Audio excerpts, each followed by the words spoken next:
So what is really funny is that when I don't work on batteries for work, then I work on batteries for hobby. Which means that sometimes I have a little bit less time for playing some PlayStation. So one of the projects out from my arsenal which I really like is of course the PowerGel battery project, which I started around 5 years ago. But sadly I only work on the project from time to time, mainly because of my limited free time. So over the years I make many different versions of the PowerGels using different battery chemistries like zinc manganese chemistry, zinc iodine chemistry, which is also really interesting, and my favorite one, which is the zinc bromine chemistry, on which I also spend most of the time. And just for example, here in this video I use some example of the PowerGel which was used in zinc iodine battery. And in this video I show the first working PowerGel in zinc bromine system. So the test cell successfully completed 100 cycles without any degradation or dendrite penetration. But the only problem was that the gel was too fragile and had a little bit higher resistance, even with a gel thickness of 1 to 2 millimeters. And because of the high resistance, I need to around 3 volts that I was able to charge that cell with 100 milliamps. So in basic, the fundamental idea behind the PowerGel 2.0 is to make some minimum cell design gel battery, which means that the battery is in this polymer gel form and can be constructed really easily by using some PowerGel, positive current collector and the negative current collector, which can be easily stacked together one on the top of another. So in this case, if I want to make some basic zinc bromine PowerGel battery, then basically I need some graphene, some piece of zinc, and of course the PowerGel. But to get some really good amount of power out from this zinc bromine PowerGel battery, I need to load this kind of gel with some activated carbon to increase the surface area. Or I need to add some extra activated carbon material to the cathode, because the PowerGel is really thin and have the thickness of around 1 to 2 millimeters, and for this reason the gel by itself have some really limited surface area. And at this point I need to help a little bit to increase the surface area. But in the end, guys, keep in mind that this PowerGel 2.0 project is still work in progress. And now I can put together the cell. So over here I have some piece of the graphene, which is the positive current collector. Then over here I have some piece of the zinc. And here I have one type of the PowerGel. Because right now I have two types of PowerGels, which one PowerGel is this, and another PowerGel is this one. And the difference between these two PowerGels is that this PowerGel is, how to say, this basic version of the PowerGel, which can be used like separator or some protection layer for the zinc anodes. And this one can work in most of zinc based batteries. But this PowerGel is slightly modified that can be used in zinc bromine chemistry. But the only issue which I currently have is that it's not really stable if I don't use any bromine complexing agent. Because sadly I run out of bromine complexing agents. But anyway, I test the zinc bromine cell with this type of PowerGel and it lasts for about 30 cycles. And here this PowerGel is right now soaked in 3 mol of zinc bromide electrolyte.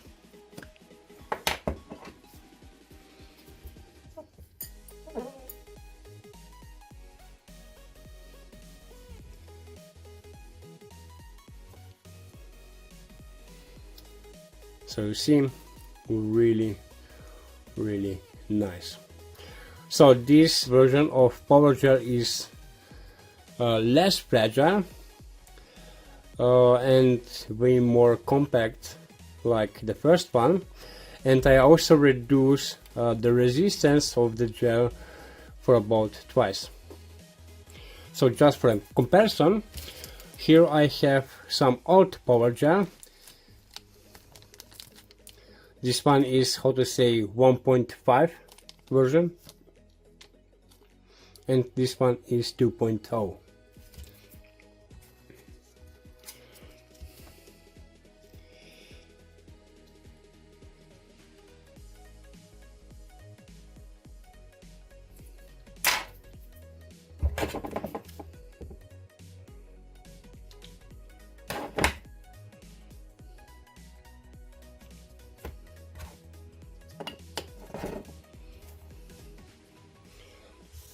So in this case, I only need the zinc for the negative electrode, then this PowerGel, and this graphol for the positive current collector.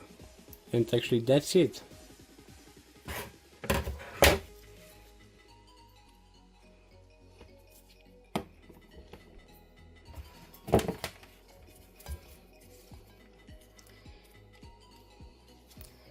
And now I will charge the cell with 2 volts.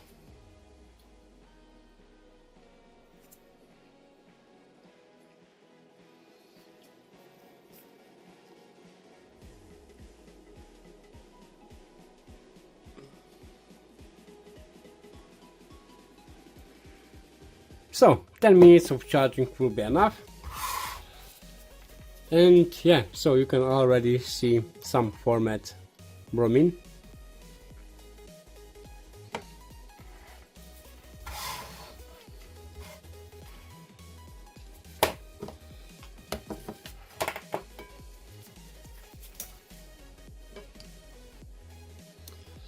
The voltage is 1.84 volts.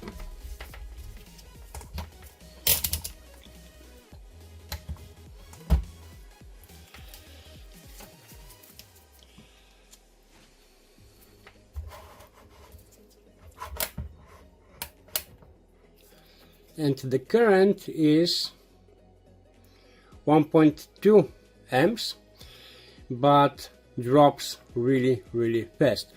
And like I said before, this is because the gel by itself don't have some large surface area.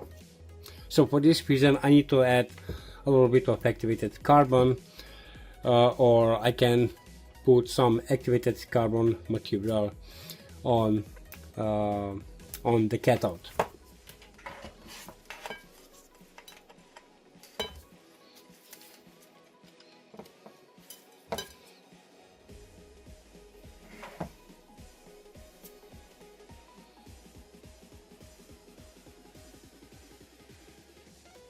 Really nice.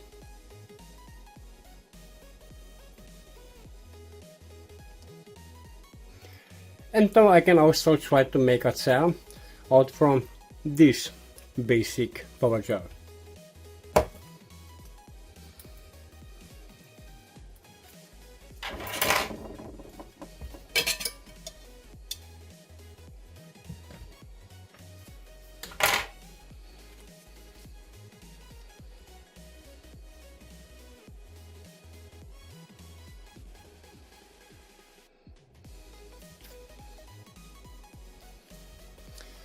And in this cell I will also use this activated carbon felt for increasing the surface area. And 2 more of zinc bromine electrolyte.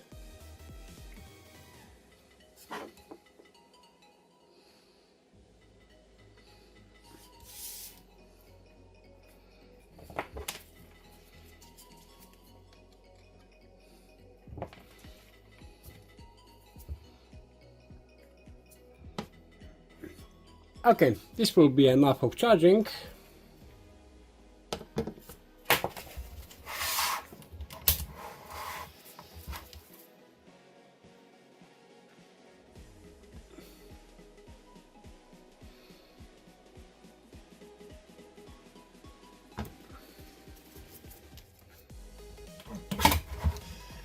.8 volts.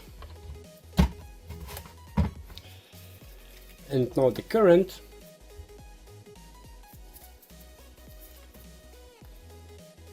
is 5 amps.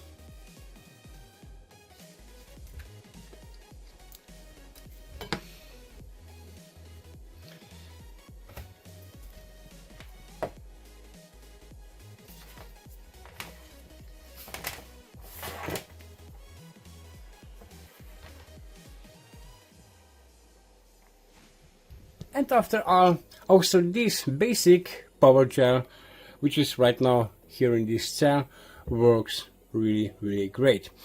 I also make several tests on this PowerGel, where I test two zinc-ion capacitors, which one zinc-ion capacitor use this PowerGel like a protecting layer for the zinc anode, and the another zinc-ion capacitor don't use this kind of protection layer on the zinc anode. And both I test for about 100 cycles. So if you have some interest to make something similar to this PowerGel, then you can start with some DIY friendly agar-agar, which I already make some video about the agar-agar gel. And the link to the video will be in the video description. And for the last, I was also thinking about other ideas where I can use this kind of PowerGel, and one of the idea was that I can try this kind of PowerGel in some flow battery.